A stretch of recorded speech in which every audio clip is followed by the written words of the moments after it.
Last week, consumers in 16 places in Bengaluru could shop for grocery and restaurant takeaways through the government's Open Network for Digital Commerce, or the ONDC.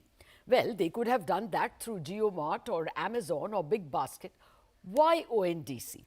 Well, the relation of ONDC to an Amazon is exactly like the relation of, say, UPI to a Paytm or an Amazon Pay. Because UPI is free and easy, you don't need to pay for other services like, say, Paytm to use their network. Likewise, the government has designed the ONDC as an open network where a small kirana shop, say, may network with his buyer in the next building so that neither is at the mercy of big tech platforms. So, when is India going to get to shop, that is all of India, going to get to shop via the ONDC? I have with me the person who's actually implementing it, T Koshy, the CEO of ONDC, Suresh Sethi, Managing Director and CEO of Protean e-Government Technologies, and Sanjeev Kumar, co-founder and CEO of Spice Money. Gentlemen, thank you very much for joining us. Well, first up, Mr. Koshy, if you can give us some numbers. It's a week since you are live in Bangalore in 16 places. How many transactions have been done? What's the total value? What's the total number of merchants? See, the way what we have done for Bangalore is that we have made it open to any buyer to come and place an order for grocery and food items from the merchants available on the network. We have about 6 buyer platforms and 12 seller platforms and 3 logistics platforms already live, with today about 500 odd merchants that is there. And we have now announced to the public, and gradually, as to be very honest, on a day probably about 100 plus transactions are taking place, some days more, and then people are just trying to figure out. The whole idea of this beta testing is enable people to come and test it out and give us feedback on what are the challenges that is being faced. And in the coming week, we have first 1 week we gave all the the buyer platform and seller platforms to get used to this new processes, and coming week we plan to have some larger outreach, and with that we expect the numbers to sort of go on more and more to get. Okay, let me get Sanjeev Kumar in. Sanjeev Kumar, your Spice Money is, I guess, involved as a partner in ONDC. Have you all encountered any glitches? Has it been as smooth as it would be if you were, financing some other platform? So, hi, Lata. So, Lata, we are right now we are a buyer app integrated with ONDC, and it's early days. Users our network has started to use the app and the platform. We're getting orders, but again, like I tell you, like I'm saying, that this is too early days. This is just more about testing. People are discovering the platform, and the categories are only 2 right now: groceries and F&B. So I think this is only going to pick up with time. As and when more people get used to it, more people start to test this more and more. So that's our experience today. But I think the experience of onboarding with ONDC as a buyer app has been phenomenal, very proactive and very forthcoming. So we've had some really good experiences so far. Mr. Koshy, let me come back to you. Did you encounter any glitches? Were these 100 transactions smooth? See, if you look at the transaction has 2 parts. One is the technology part, other is the process part. Technology part's been going pretty smooth, working as expected. And in the process side, like as you would have appreciated, Lata, it's like different merchants, big and small. And they're all getting used to the idea of responding. In fact, many, at least 20-30% of these merchants have never done online transaction at all. So it's about, and there again, as Sanjeev pointed out, the number of transactions for a merchant is only few in a day because it's just starting. So they have to get used to the idea of responding fast, to make sure that fulfillment happens as committed by them and so on and so forth. It's essentially creating a discipline of responding fast is the kind of challenges that we are facing. So we know that we are helping to the merchants, etc., to build up good checklist and respond. So these merchants have hitherto not been selling on any Big Basket or Amazon. This is the first time they are on a platform. Many 30-40% of them are like that. Some of them have done some kind of transactions in a limited fashion. Okay. So we are getting used to. So we are giving them the checklist. We are also processing, educating them. Okay. So this is the journey that we'll have to go through together. So when do you expect you will be able to cover Bangalore itself? No, what we plan to do is as we explained to you, we're given grocery and food, which are essentially hyper-local. Which means more and more merchants have to be there. You can order food from Chandigarh and get it delivered in there. So we are actively working with the various seller platforms. As of today, we have 12 seller platforms. Another 18 of them are advanced stages of integration. For example, let's say that when somebody like, with a large number of sellers come on board, suddenly you will see more and more places getting visible. Okay. And we are also adding more domains. Today we have grocery and food, and we are also adding fashion, home decor, beauty products, electronics, and so on and so forth. You'll see in the next couple of months all of them getting out. Oh, got that. Okay, Suresh Sethi, you have kind of been there, done that. You have been with open platforms like the NSDL, etc. The big problem I would have as a consumer is, whom do I blame? I mean, who takes my complaints? For instance, in Amazon or Jio, I have shopped crazily and returned goods like almost 60% of the time, and it's taken. I'm not, there is a call center. I actually haven't used them. Here, whom would you blame? Whom would I go to? So I think, Lata, ultimately what you're driving towards is you need to have very strong network policies. So as the market participants, as we call them, the buyers and the sellers, when they are engaging with an open network like this, which is not platform centric in nature, so you don't have a platform owner end to end where the buyers and sellers are sitting on the same application, a strong governance has to be enabled, which means that on one side, the sellers enter into some very clearly and well-defined agreements with the network. Likewise, the buyer applications need to enter into very well-defined agreements. And largely the play would be also ensuring that there is technology and digital at play to enable the underlying ecosystem of very clearly showing the state of the orders, the delivery, the payment and settlements processes have to be embedded in that. And likewise, the current infrastructure of returns if you don't find the goods in order, if you want to do refunds, the chargeback mechanisms. So a lot of the current capabilities which are existing out there in overall systems and ecosystems, they are being embedded and brought into the ONDC ecosystem. And I think that is clearly an area of focus. And as you rightly said, it is important. It's not just about blame. It is also about building the trust into the ecosystem and to be sure that when I'm doing a transaction, I'm reasonably covered and I'm doing a safe and secure transaction. And that plays at the heart of it. Mr. Koshy, how does it work? The same question.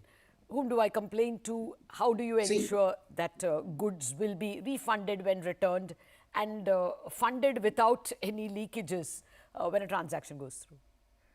As Suresh explained to you, you as a buyer will go to the buyer platform.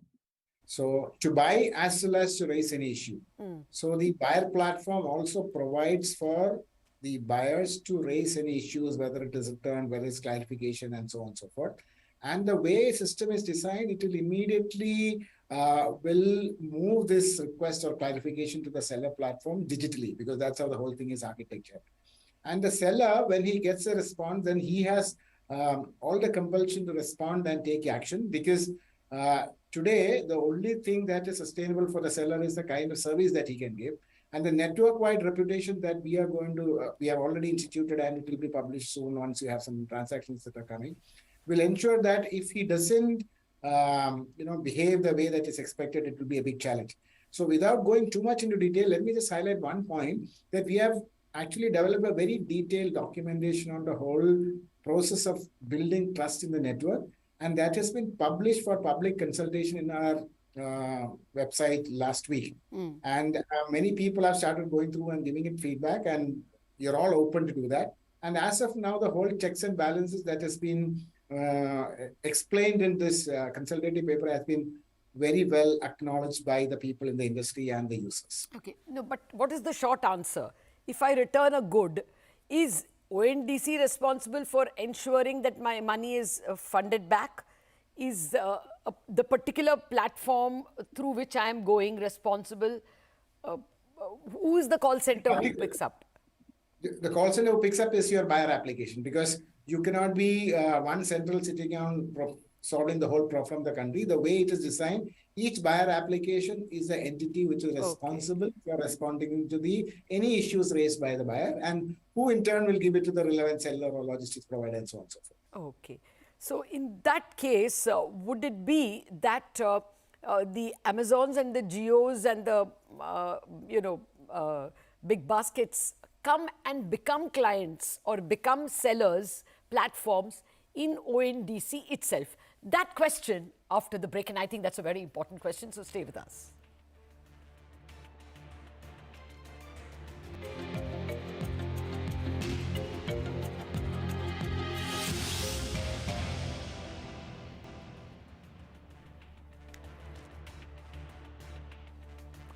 The ONDC, the government-owned open network for digital commerce, has almost gone live in Bangalore in about 16 places. They're calling it beta testing. And I've been talking to T Koshy of ONDC itself, Suresh Sethi of Protean, eGov Technologies, and Sanjeev Kumar of Spice Money, who are all in a way involved with this process. Gentlemen, thank you for your patience. Mr. Koshy, the big question I asked before the break, and I'm posing to you, if each platform is responsible for ensuring that goods are, funded back when a buyer returns it, do you see an Amazon or a Jio or a Flipkart or any of these guys becoming platforms in ONDC? Your question is about the existing e-marketplace. And all of them have publicly acknowledged that they have all the serious intention to be a part of the story. It is not just a good intention, but it's also a compulsion that will come to them because of the way the business will evolve. As of now, the Amazon, you would have seen the public announcement that they will join, but they have not started integrating. Same is with the Flipkart. In the case of Flipkart, their e-cart, which is their logistics arm, has already completed integration. And Snapdeal is already the smallest of the big ones have already completed, and in the next week or 10 days, they will also be going live. And same case with Reliance, their logistics platform are the first one who have come in, and they have also expressed their willingness and interest to be a part of this network in the near future. Okay. There are too many questions coming in, so let me get the most important one out. Mr. Sanjeev Kumar, since you handle a lot of rural fintech customers, how much are you able to pierce the possible illiteracy, financial illiteracy and digital illiteracy? Or rather, let me put it, want of adequate financial and digital literacy. Do you see a Kirana store guy in a rural area being able to come in, or say a sari weaver or a basket maker? So Lata, that's a big opportunity that we are seeing. So let me tell you, today we have onboarded 1 million entrepreneurs who are merchants, right? Who are merchants in these villages and blocks, who solve the problem of basic access to financial services and digital services. And let me tell you, 2/3 of them are below the age of 30, and they're all digitally savvy. They have a smartphone and they use our app, right? And our own experience tells us that there is so much of this youth entrepreneurship that is driving rural India, right? And these are the people who are going to adopt to this. They've already adopted to what we are doing, solving the problem of access to banking and financial services, and they're going to do the same for commerce. And that is what we are keen to, be part. How do we play a role here in how can we democratize commerce, primarily in rural India, on both the buyer side and the seller side. Have you handheld any of them into ONDC itself, or to any of the other platforms? So Lata, we've not, like we said, this has gone live only in Bangalore in 16 pin code locations today, right? But the opportunity that we are seeing is deep rural, and that is what we want to go. So once we enter those locations, we will do this. We will handhold these merchants onto both the buyer and the seller app. Okay. Okay. Well, Mr. Sethi, if you can guide me, there will be viewers who would be interested in knowing. I have a Kirana store next door. I want to help that person to get on to ONDC. Will you, who are the companies who will help him with an app or with a hand holding?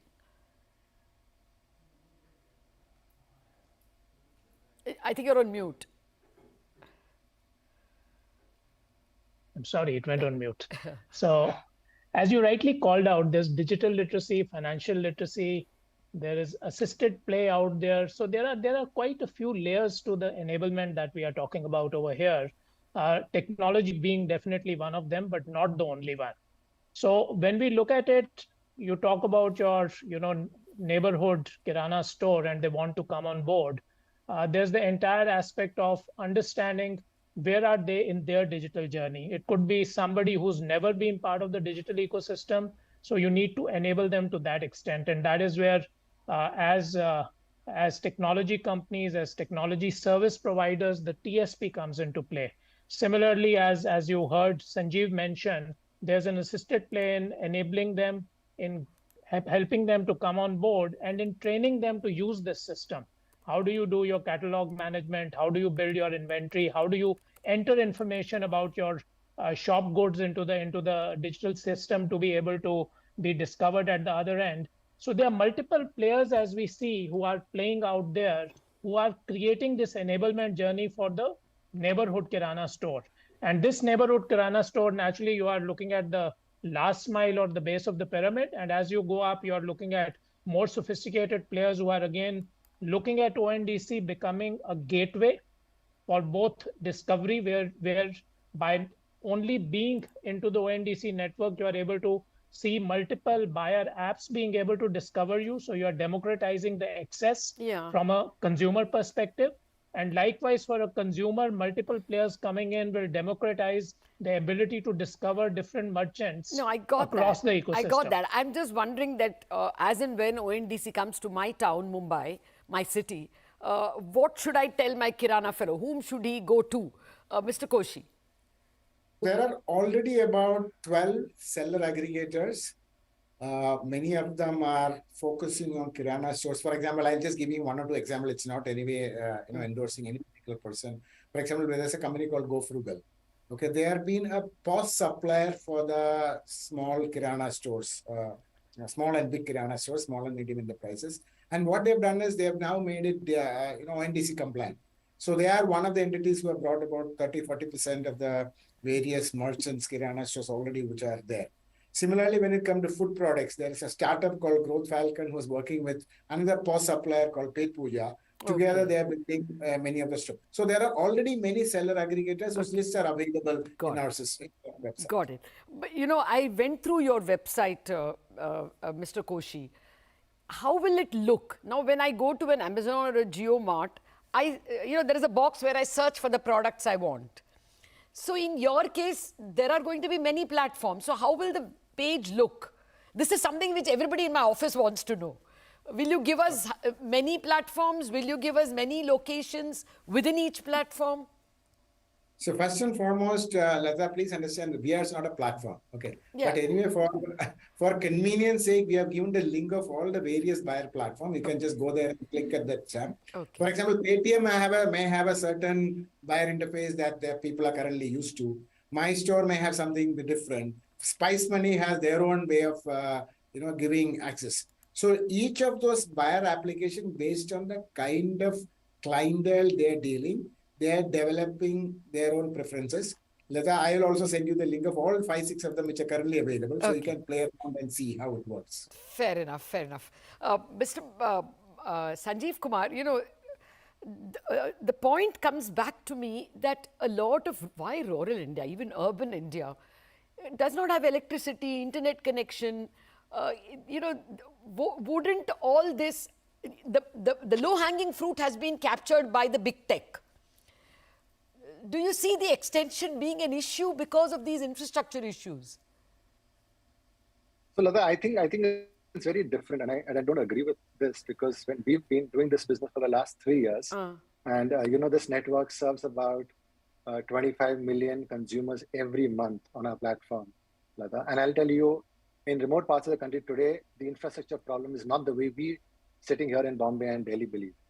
There is electricity, there is a connection, there is Wi-Fi which is working, thanks to Jio. So there is a lot of infrastructure change, and that is the reason why all of this is possible today, Lata. And hence, in my mind, and the way we've been experiencing rural India, this is a huge opportunity for us, given the way from an infrastructure where we are sitting as a country today. So we believe that this can be genuinely extended to rural India, Lata, and I think that's the opportunity. No, I take your point. Our phones work everywhere. I'm not saying electricity and internet is not available.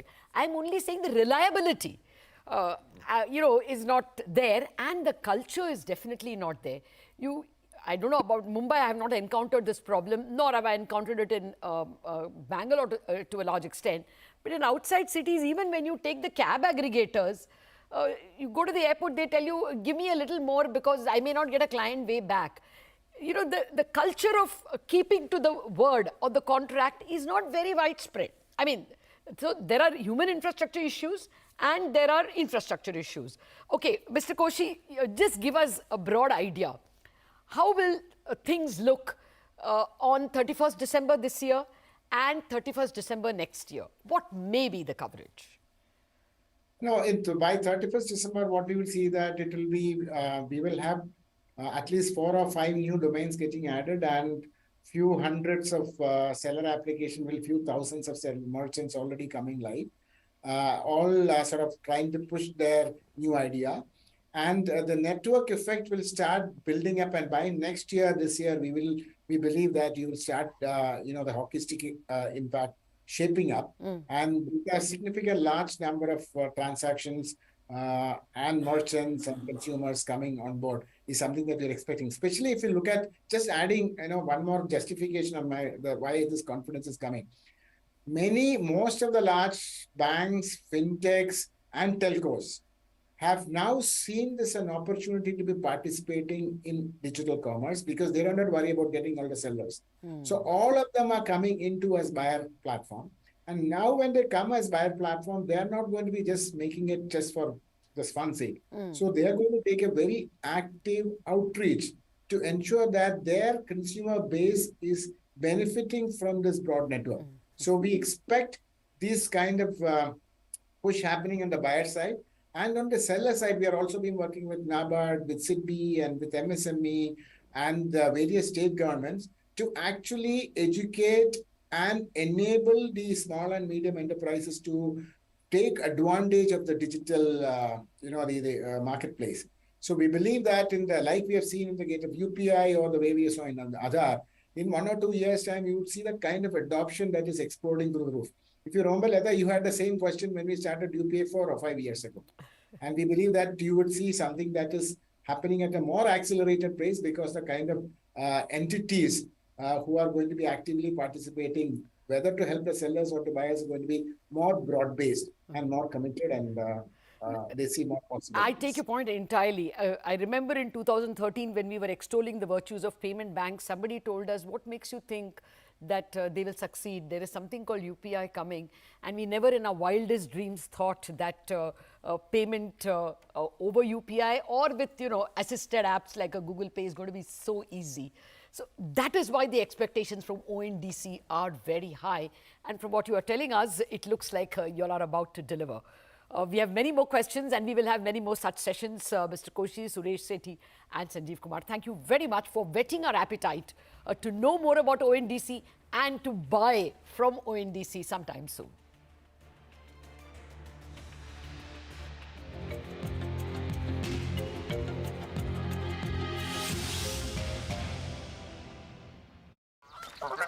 They have a monumental journey ahead of them.